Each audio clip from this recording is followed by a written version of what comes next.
Hello, hello, hello. Welcome, everybody, to another edition of Maker Monday with Go Imagine. My name is John Lincoln. Excited to have you all here today to meet another one of our makers. If this is the first time that you've joined us, Go Imagine is the world's first marketplace that is going to be donating 100% of our profits to charity. Our main cause is for homeless and hungry children, and we are a handmade marketplace promoting products made in the USA by makers throughout the USA. Now, the one thing about being a handmade marketplace is there's only one way this works, and that is with makers, ones that are not only supporting our cause, but are small businesses that have grown up through the ranks of online selling to bring their products to you. And so for this Maker Monday, we have a very special guest I'm excited to introduce to you right now. Let's all say a warm welcome to Larissa Warren from BU Organics. Hello, Larissa. Hi, John. Thanks for having me. Yeah, no, I'm excited to have you. You're in Spokane, Washington, correct? Yep. Yep. I know you corrected me a moment ago. I said Spokane, which was the wrong way to pronounce it. It's okay. You're not the first person.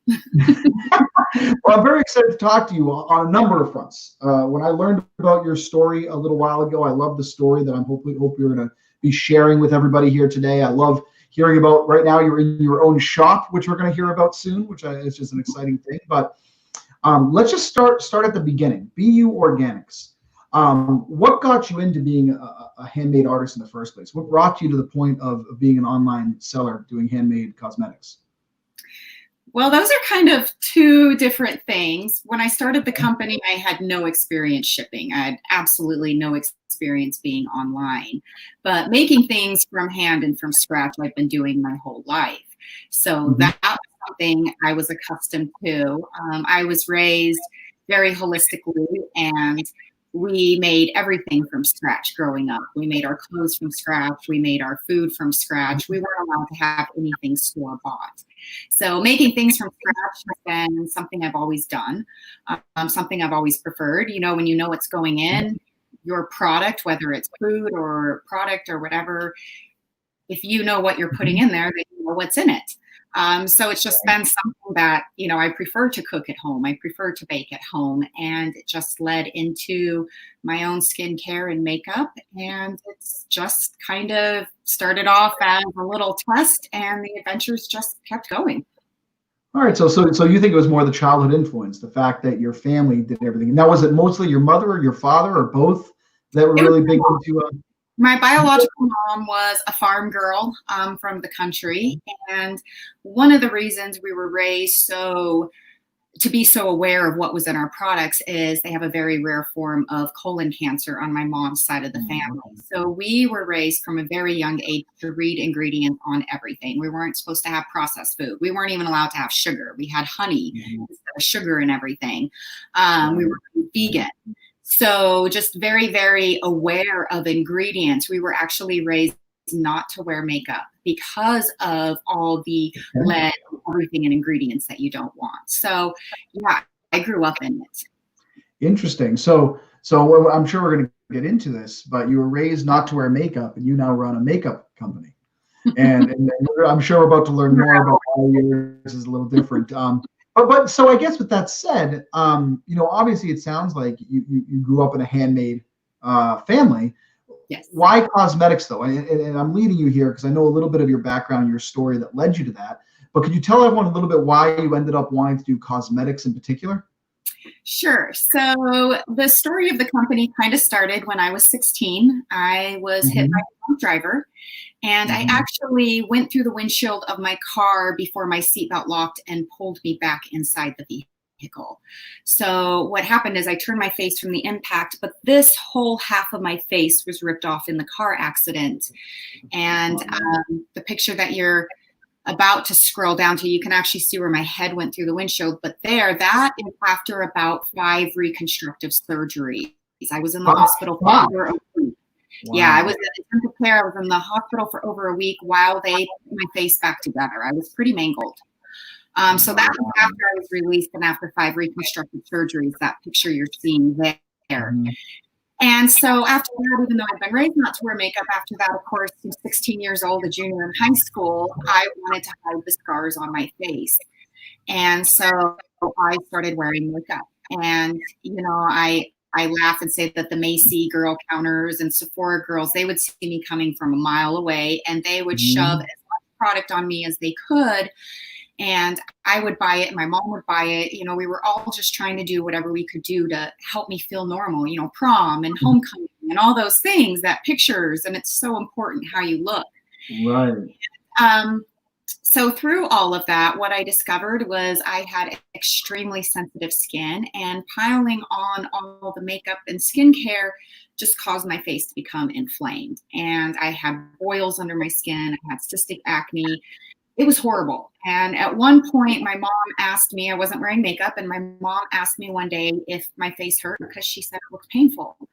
And I went home that day and I threw everything away that I'd been trying, and I decided that I was going to try to fix my face myself. And so I started researching and experimenting and creating my own serums and formulas. And the Scar Serum is the very first thing I came up with. And that worked so well that it just converted me. And this was like when you were about 17, 18 years old. At what age did you say, you know what, none of the makeups I'm buying are working? I'm going to start trying to do myself. I was 30. I tried for 14 years. I tried everything under the sun. And I was 30 years old before I finally said, you know, enough is enough. How many adults have acne and cystic acne? So it was even more embarrassing being a 20, 30-year-old adult with a face full of acne, because that should happen for teen years, not. Yeah, you have gray hairs coming in from old age, but you have acne coming as well. And so you're kind of like falling into both camps. Right. My body was having a bit of an identity crisis. Right. Oh my gosh. So when you were 30 years old, you wow.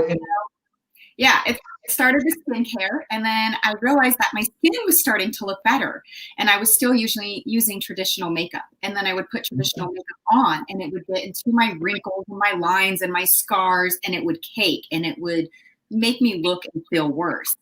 And so after figuring that out, I said, okay, well, why don't I just make makeup that is good for my skin and that can treat my skin at the same time? And that's how I branched into makeup. And my BB cream was the first thing I ever made. I never wore sunscreen until I was 36 years old. And so I already had sun damage. I was in California and grew up in Phoenix, and so lots of sun. So the BB cream was the first thing I made, because before I hadn't been able to wear sunscreen because it would cause me to break out. I had such sensitive skin. And that was the first product that I ventured into in makeup. Okay. Yeah, I definitely want to get into that.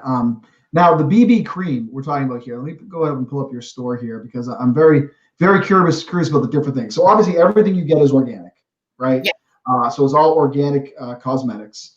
And you mentioned BB cream in particular, because you have a lot of different, looks like great items that you sell, but the BB cream in particular, that was kind of your, I call it your flagship product, the first one that made you want to start selling online? Yes. The BB cream is what put us on the map. It's what made our shop take off, and it's our best-selling item. We have over 700 five-star reviews. It just was such a hit that from there, it just encouraged me to keep going. Wow. Okay. Now, you say it was the first thing that got you on the map, but where did the transition happen from you making makeup for yourself to finally say, you know what, I think people will buy this. I think I want to make it for other people. Was there a moment in time that you might have said to yourself, this could be a career path, a job for me? There was. It was actually 2017, the very beginning. My birthday's in January, and I was a manager at a job that I was not happy in. I was quite miserable. I was working 60 hours a week. It wasn't what I wanted to be doing. And so my birthday gift to myself was I spent the money I needed. I spent about $500 to get the business started. I made up some items. I listed them online, and I kind of crossed my finger. And the whole thing was to see if my products were viable. Because my husband used to tease me, and he used to tell me no one was as freak about ingredients as I was. And I told him, I said, well, let's see if other people out there care about ingredients as much as I do. So it was a test. And people, we found out they do care about what's in their products as much as I do. And more people are learning, and it's just kind of been a snowball effect from there. Okay, it's funny. I personally resonate with a lot of what you're saying right now, more because of the same approach I took to Go Imagine as launching this company was, you know what? I think people are going to want this. I think people are going to care. And it's a test. I'm Yeah, going to get it out into the world. And you know what? Quite frankly, the world is going to tell me if they want it or not once I get it out there. And exactly. so you got the BB cream going. You opened an online store, I'm guessing on an online marketplace. You Mhm. talked, did you have any sort of uh, business plan? Like, did you do a lot of marketing, or was it just you threw it up there and just cross the fingers? Threw it up there, did everything myself. I had no business training at all besides, well, I ran a business before and I come from a family of entrepreneurs. My Mm-hmm. family has their own business also that's in the eighth generation, ninth generation now, somewhere in Wow. there. I'm going for a Yeah. while. So I Okay. come from a family of entrepreneurs. So, not like we really did business school but I kind of, just I had a feel from there. I knew how you wanted to treat people. I kind of knew how to kind of run a business. But no, it was just a complete test. I did luck out. And in Mm-hmm. that first year, I applied for a nonprofit group here in Spokane. It's called Window Dressings, and it's a Okay. program put on by Terrain. And the program actually started in Australia, and they've done it in other inner cities where what they do is they take creative entrepreneurs, they teach them how to run a business, and then they look for abandoned buildings that they can put you in for 6 months to test to see if a store is something that you actually want to do. And Wow. so I went through that class and that training. It was a 4 or 5 month class. And then at the end, we kind of did a Shark Tank like style presentation where we pitched our business and we had to do a business plan. And so I credit a lot of what I learned about business and just everything to that program. It was the best thing for me. And What was that program called again? it was called Window Dressings. And Window dressing. Okay. it's a program that a local nonprofit group here in Spokane put together, and the group's Terrain. So they've been Cool. just a huge help in getting not only me off the ground, but a lot of other creative entrepreneurs. And the funny thing is when I did the program, I actually told them that I didn't want a store. It wasn't something I was interested in. I wanted to stay strictly online. And so, Funny where you're sitting right now. We're about to discuss. So I mean, all of this started in my kitchen. And so it started in my kitchen. I outgrew the kitchen. We had 4 kids running around, and I would be a freak, like, nobody move, nobody come in the kitchen, don't. did you ever use your kids as like test subjects? Like, come over here, I got a new color, and you Yep. start painting their face. Like, Mom, not Everybody again. from our family for test subjects, new products, give them out, see if they like them, see what the feedback is. Oh, great. Yeah, no, that's great. To start smearing your kid when he walks by, like, I don't want it anymore, Ma. Come over Yep, here. I'm painting your face again. Um, pretty much. that's fantastic. And so you went through this program, Mhm. and obviously it sounds like you've been successful online, selling your product online, which obviously led you to, I know earlier this year, to be where you're sitting right now, which is your own brick and mortar store. Yes. Uh, tell us what made you want to take the leap to go from just online to having your own space. I actually didn't want to take the leap. I was forced into it by my husband, which I'm thankful for now. But Mm-hmm. May or June of last year, I quit my day job because from 2017 till last year, 2019, I was still working my day job. And it was just, I would come home and work at nights and weekends. And it just Mm-hmm. got to be too much. So June of last year, I quit my day job and I thought I would just work at home full time. And I Mm-hmm. previously had my product in this store. It was a little art shop, and I'd been selling out of the store for about a year and a half. Well, the store went out of business and he sent me an email that I needed to come pick up everything. And I was busy working. So I asked my husband to go pick up everything. And he came down, saw the for rent sign, and the rest is kind of history. He had to push me out of my comfort zone because I was completely happy just working at home. But opening the store has been amazing for the business, and I've been really happy that we have. And so your brick and mortar is also BU Organics, same Yeah, name for the store. yeah. All right, it's in Spokane, Washington. Yes, we're in the And Perry are you? Where is it? I want to make sure everyone hears that. Near where? District. Okay. All Mhm. right. And are you selling only your own products, or are you going to expand to sell some other items besides just your own? I do have, the theme of the shop before me was they had local artists. So I did promise the landlords when we took over that we would keep local artists in the store. And so I've kept them with my theme. They need to be eco-friendly, zero waste, upcycled, Mhm. recycled, something like that. But I do have about 4 artists currently in the store that it was their first year when I brought them in. And I've been kind Mhm. of taking them under my wing and trying to guide them and coach them. But I do sell their stuff out of my store too. All right, that's great. I mean, you're now giving a spot also for other small artisans and sellers to sell their goods, which is fantastic. Now being BU Organics, right? You got B in the name, you got Yes. B on the shirt. Uh, so be kind, which I love, by the way. Tell us why bees? What is it about bees that you care about so much? Why is it just you like bees? Are there bees in the product? What is it about bees that you love so much? So it's kind of twofold. Well, it might be kind of threefold. There is beeswax in most of our products. We do offer vegan products, but beeswax is amazing for the skin. It's a natural Mhm. humectant. So what it does is it retains moisture in your skin and creates a barrier between the outside elements, and it's water resistant. So beeswax is a main ingredient in a lot of our products. The other thing is the plight of the honeybees, with chemicals and pesticides. Honeybees are in danger, and I'm actually a beekeeper myself, and so a lot of it is trying to bring awareness to, and a lot of people think they're scared of bees, but it's not really bees that they're scared of. It's actually wasps, and I'm terrified of wasps too. My little my little honeybees they wouldn't harm anybody unless It's they. like it's like being afraid of a dog because wolves are going to eat you. Yes, but because there's no, everybody calls anything that flies that's black and yellow gets called a bee, and there's no distinction between the two. So a lot of it is trying to educate people between honeybees and wasps, and trying not to use chemicals and pesticides, and doing what we can to try to save the honeybees. And then the Mhm. other part too is just being yourself. Yeah, Little I love down that. word. I love it. I love it. Yeah, I do the same with the Go Imagine. Go Imagine things. It's the Go, but you have the B.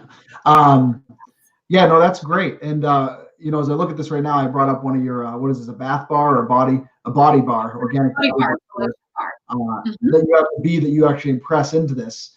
It's funny. I feel like more is coming out about bees though over the past few years. I never heard about them much before, but just recently, as they're going away, you start to realize how important they are to our environment, right? And to everything that goes on with the pollination and everything else. Now you glossed over it for a moment there, but you did say you are a beekeeper as well, so you raise the bees. I do. I have right now, well, I caught a swarm the other week. So right now I have 3 hives because Okay. I get swarm season right now. So I spent about a week catching a swarm of bees, which is actually good when they swarm. Whoa. Whoa. All right. So you catch the bees. Like what do you mean catch the bees? Walk me through that for a moment. So you have 3 hives, you said, and you have to like coax them back in my mind I envision like a wolf bringing cows back to the barn. Mhm. Like how do you get the bees to stay in one place? Well, so normally the bees stay home. They have their queen and they all stay home. Now, what happens when a colony says, hey, we're really strong, we can go on out and survive somewhere else and let another colony start here? It's actually instinctual because it's how they repopulate. So, what they do is they lay a new queen, and right before the queen is born, the whole colony will leave, but they'll leave behind some older bees and they'll leave behind bees to take care of the new queen. So actually what happened is, yep, you see right there, that's how we caught the swarm. They actually left the beehive. They decided they were going to let another queen take over. And so we spent a week, and you can see it involves, that one was about 40 feet in the air. Is So this your husband or you? Who's this? that's me there. That's you. Okay. I That's can't me. really tell. You're all garbed up. Yep. Wow. So yeah, we had to catch them in the bucket and then put them in the box. And it took me about 4 or 5 times catching them and putting them in the box because I didn't catch the queen. So if you don't catch the queen and put her in the box, the bees will leave because they will go back to their queen. I can't imagine living in this world. Like in my mind, you're like Harry Potter trying to get the golden snitch. Like it's just that one, and it's this big. Probably. It all comes down to where the queen is. So Holy that moly. time I finally caught the queen, and they all moved back in, and they have been there now for about 2 weeks, and they're happy, and she's laying eggs, and they won't leave again until maybe next year. So May or June, July, or May, the end of May, June is swarm season, and that's lots of times where people will see swarms or clusters of bees. And if that happens, you want to make sure to call a beekeeper, because someone will come out and save the bees and make sure that they aren't harmed. Right. And now you actually use the beeswax from your bees in your products. I do. I mean, see, this is where the story behind the handmade artists that are on Go Imagine gets so incredible to me, because it goes so many layers deep. It's not just, I made cosmetics and I bought the stuff off the shelf. It's also you made the ingredient that then goes into your cosmetics. Yes. Which is amazing. It's just, quite frankly, an art and how you do that. Now, are you planning on using the honey from the bees? I assume you eat the honey. Do you plan on using honey in your cosmetics at all? So I am looking at starting to make cosmetics with honey and starting to make skincare with honey. It's a little bit, I have to research cottage laws. Cottage laws in Washington, I can't ship honey, but if it's in a product, it can be shipped.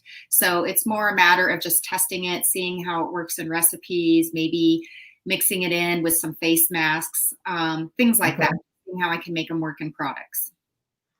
That's incredible. I have to tell you, I'm impressed by, I think your entire story, soup to nuts here. Between growing up in a handmade family, going through obviously the trauma you had as a child, which led you into cosmetics, learning how to make the cosmetics, raising the bees to do the cosmetics. I mean, the list goes on. And one thing I've said in the past about some of our other makers, which I think applies to you as well, is a common phrase, which need is the motherhood of invention, right? You needed makeup that made sense for you, and so you created it, which led into a business and a product, right? Find a need, fill a need is another way to phrase it. And I feel like even with your store now, it's the same need as the motherhood of invention, because you were in there already selling. They went out of business, and well, what do? Just shut down your sales? No, you'll take over the store as well and keep it going. So, right. Congratulations to you. It was really the right place at the right time. And the funny thing is how I got in the store was I was so determined that I was going to make this business work that I walked up and down the street that I'm now on, going and trying to meet with every single store owner and asking them if they would be willing just to even sell my chapstick. So it's kind of funny how I went from a year before I had the shop to just, asking people, would you mind carrying my chapsticks in your store, to having my own store. So, but that's how it's done. That's how it's done. As a small business, you've got to have hustle. You have to have grind. It's more than just what you make; it's how you get it out there, which is obviously an impressive trait for you. Let me ask you this. We obviously have a lot of people who like to watch these videos. If there was someone out there right now thinking about selling online themselves, handmade online, what would you tell them? Is there a piece of advice you would give them if they said, "Hey, I want to take the plunge and start trying to sell online themselves"? Is there something in particular that you'd say to them? Yeah, I'm actually on a lot of groups and try to help out a lot of people beginning. And what I always tell people is start small. Make sure you have a viable product. Put it out there and test it, and make sure that it is something that people want and they're interested in before you sink a ton of money into it and go into debt. I believe in keeping lean, running a business lean and just making sure that there's a demand there first before you quit your day job. And, lots of times you're going to have to work that second job for 2-3 years before it's bringing enough money to even pay you. I worked for free for the first 3 years, because if you're passionate about something, you don't care that you're burning the candle at both ends. You kind of do, but you know that there's an end goal. And I would also say, have that end goal. When I started getting burnt out, my husband and I sat down and discussed finances, and we looked at where we could cut finances, and we agreed that when I could replace my income with the business, then I could quit my day job. And so having that end goal was what kept me going all those years. That between a day job and kids and a business, you don't have. And think about it. You're there right now. Yes. You quit the day job. You have your own business. You're a one-woman shop doing it by yourself. I mean, you should be really proud of everything you've done and how far you've come. And I predict you're only going to get more successful into the future with everything you have going on. So thank you for that. I appreciate you, Larissa. I could talk to you all day long, but I don't want to go too long on this. I want to thank you not only for doing this interview with me, but even more so, I want to thank you for supporting our new caring economy and Go Imagine. Obviously, you know a lot about what we're trying to do here, but none of this matters and none of this works with Go Imagine if we don't have makers like you. So thank you for being a part of this. And for everyone else who's listening right now, you can check out Larissa at buorganics.com. You, of course, can check out her shop at Go Imagine. Just search BU Organics, and you can find all her products there. And if you're in Spokane, Washington, check her out at her new brick and mortar store. You should visit her in person there as well. So, Larissa, thank you for your time today. And maybe in the future, we'll invite you back soon. Thank you, John. And I just want to say to anyone watching, go and check out Go Imagine. They are a great online community. They give 100% of their profits to a children's charity, the Horizons for Homeless Children.